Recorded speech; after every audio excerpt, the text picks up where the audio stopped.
Muito bem, irmãos. Eu fui desafiado pelo irmão Norimberg Júnior a falar porque eu não me envergonho do Evangelho de Cristo. Por que que eu deveria me envergonhar do Evangelho de Cristo? Né? Cristo deu a vida por nós, para nos salvar, para nos redimir do pecado, né?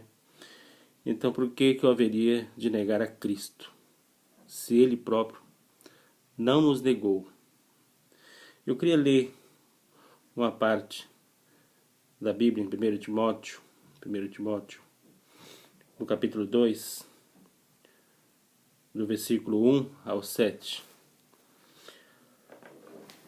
Antes de tudo, pois exorto que se use a prática de súplicas, orações, intercessões, ações de graças em favor de todos os homens, em favor dos reis e de todos os que se acham investidos de autoridade, para que vivamos vida tranquila e mansa, com toda piedade e respeito. Isto é bom e aceitável diante de Deus, nosso Salvador, o qual deseja que todos os homens sejam salvos e cheguem em pleno conhecimento da verdade. Porquanto há um só Deus, há um só mediador entre Deus e os homens, Cristo Jesus, homem, a qual a si mesmo se deu em resgate por todos. Lembramos que ele deu em resgate para todos, né? Não foi só por mim, ou por fulano, ou por ciclano, mas sim, ele deu em resgate por toda a humanidade. Testemunho que se deve prestar em tempos oportunos. Para isto fui designado pregador e apóstolo. Afirmo a verdade, não minto. Mestre dos gentios na fé e na verdade. Essas palavras são do apóstolo Paulo. Todos nós sabemos que o apóstolo Paulo, antes de ser Paulo, ele foi Saulo, ele foi um perseguidor dos cristãos, né? E ele se converteu a caminho de Damasco, onde Jesus apareceu para ele, né? E perguntou, né? Saulo, Saulo, por que que me persegue? Saulo ficou 3 dias cego, sem enxergar nada, até que Deus enviou lá o profeta para que retribuísse a visão a ele. E aí Paulo começou o seu ministério, né? Começou a pregar a tua palavra e levar Cristo aos corações das pessoas, né? Jesus Cristo, antes de ser crucificado, ele foi crucificado porque ele não negou a Deus, o Pai. Ele não negou seu Pai, né? E se ele não negou o Pai, né, para dar a vida por nós, por que que eu haveria de negar a Jesus Cristo, né? Quando diante do concílio judaico, Jesus poderia ter escapado à morte, negando a sua filiação ímpar e simplesmente afirmando que ele era um dos filhos de Deus, no sentido em que o são todos os homens que o conheceram Deus como Pai. Porém, sendo-lhe exigido juramento pelo sumo sacerdote, ele declarou a sua consciência de divindade, apesar de saber que isso significaria a sentença de morte. Jesus sabia que ele ia morrer, mas mesmo assim, ele não negou a Deus, não negou ao Pai. Por que que eu haveria de negar a Cristo que deu a vida por mim, né? Então, eu não nego esse Evangelho de Cristo. Deus tem feito muito em minha vida, eu tenho procurado muito estar na presença de Deus. Falhos, todos nós somos, né? Mas Deus chamou os pecadores, ele não chamou os santos. Ele chamou os pecadores. Vinde a mim os pecadores, né? Então, eu tenho mais que perseverar na palavra de Deus, procurar a verdade, e a verdade vos libertará, né? Então eu tenho que mais que perseverar em Cristo Jesus, esse sim, esse que me libertou da morte, né?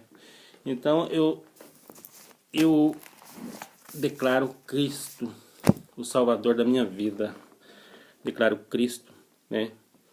O conciliador, né? O intercessor por minha vida junto ao Pai. Então todo dia eu busco ao Senhor, eu oro pela minha vida, pela vida da minha família, pela vida dos meus irmãos, né? Tenho feito isso todos os dias, tenho procurado estar no caminho de Deus.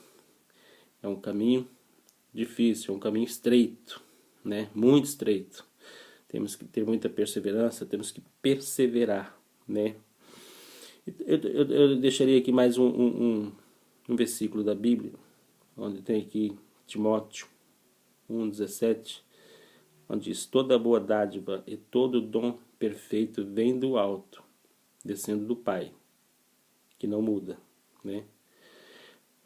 Então, lembre-se disso, Deus não sabe apenas o que é bom para si, Ele sabe o que é perfeito. E é mesmo isso que Ele lhe vai dar quando a sua vida espiritual estiver no lugar certo e começar o relacionamento com Ele como deveria, né? Então, a gente tem que começar um relacionamento com Deus como deveria. Muitas pessoas se diz cristão, mas muitas das vezes são falhos, né? Mas a gente tem que perseverar em Cristo. Temos que buscar a verdade, né? Temos que estar realmente fundamentado na palavra de Deus, né? Por mais que a gente às vezes somos falhos, erramos, mas temos que buscar a Deus todos os dias. Deus vai nos justificar e vai nos livrar do pecado. Ser cristão é diário, tem que ser diário. Você tem que exercitar a palavra de Deus diariamente. Você tem que buscar a Deus, você tem que orar, né? Você tem que fortalecer o teu espírito, né? Porque todos nós sabemos que a carne é fraca, né? Mas o espírito tem que ser forte. E a gente, para fortificar o espírito, temos que buscar a Deus todos os dias. Todos os dias temos que buscar a Deus, né? Então esta é a palavra que eu deixo aos irmãos. Não me envergonho de ser cristão, não me envergonho desse evangelho de Cristo, porque Jesus tem feito muita coisa em minha vida. Problemas todos nós temos, né?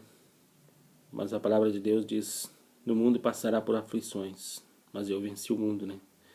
O que ele quer dizer que se eu venci o mundo, você pode vencer o mundo também. Você pode vencer mediante a minha palavra, mediante a fé em mim, mediante estar comigo, mediante buscar a minha presença todos os dias. Você pode vencer, porque eu te capacitarei, te darei a vitória para que você vença, né? Então esse foi o desafio, eu aceitei com muito bom grado. Que Deus abençoe a todos, e estarei desafiando outros irmãos. Estará no link aí embaixo o nome dos irmãos. Tá bem? Então, fique na paz do Senhor. Amém?